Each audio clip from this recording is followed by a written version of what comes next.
How's it going, guys? In today's lesson, we're going to be going over how you can teach yourself Python at home. And there are many ways to do this, so I'm just going to go over what I managed to do by myself so you can get an idea of how it actually can be done. So to get started, I would say the easiest place and probably the fastest place to learn Python would be through YouTube. There are so many resources. As you can see, you just make a quick search on YouTube and it's going to give you a bunch of videos on learning Python, such as a full course for beginners. And these are actually really good courses, but as you may see, they're quite long. You can learn it in an hour, which is the usual clickbait, or you can learn it in 4 hours. The only problem with learning through YouTube is that you don't get the hands-on experience. So it's very important you take many breaks from YouTube and actually apply what you learn on the Python interpreter. Another way to learn it is to actually go to websites. You just type in Learn Python online and you'll find websites like this one that goes through each and every step of what Python consists of, such as keywords and identifiers, statements and comments, and you'll notice a very nicely constructed index of everything you need to learn to actually use Python. So this is actually a way I prefer to learn Python, is the reading way, because you just click on it, and if you want to learn about if-else statement in Python, you can watch a video, or else you can also go ahead and read how it works. And it's really good because it's often the case that they give you really good examples on how it works and some really good diagrams. One of my favorite sites is Program.is. I use this a lot for Swift, for Java, for everything I had to learn. I would just use this site as a quick reference because it has some really good examples such as this one. And of course, if you want to test it, go ahead and copy whatever's in there.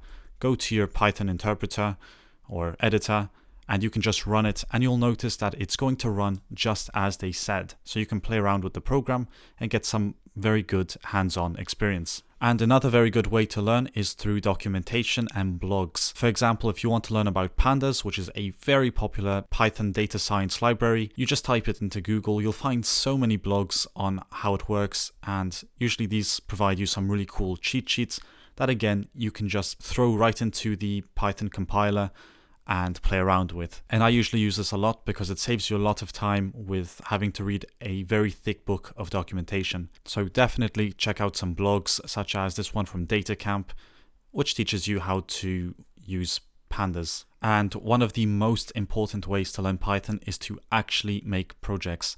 So go ahead and type in beginner projects or expert projects into Google and try to create them. Just try to create as many as you can, because this will definitely transfer to your lifetime knowledge of Python and eventually to your workplace. So there are plenty of projects you can build. Some are games and some are actually AI.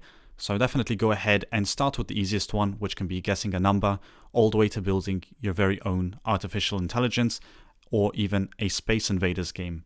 There's so much to build and it takes so much research that by the end of all these projects, you're definitely going to be an expert yourself. Another very important way to learn is through challenges. For example, if you just type in Python challenges into Google, you'll end up with a site like this.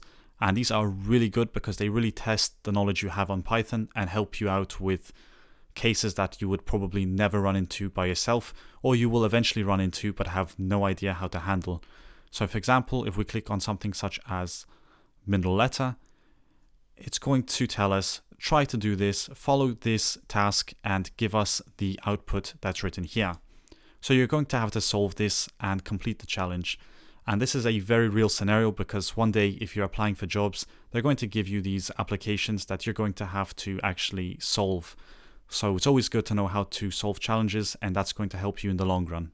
And finally, I recommend going to GitHub and actually just reading the source code of many popular Python projects, such as my recent JSON chatbot. You can just go in there, you can click on main.py, and you can see how I built it. Get some inspiration and run it yourself. And it's a very fast way to learn Python because you're going to read how professionals actually got to do it. So definitely consider GitHub Projects as the final way to learn Python in a very professional manner. But with that being said, guys, those are actually all the resources I use for learning Python, and they should be enough to get you through anything you want to learn. Of course, you can go through the route of also getting some paid courses, but in general, if it's written in Python, you shouldn't really have to run into anything that's paid because all the resources are out there on the internet. You just need to grab them.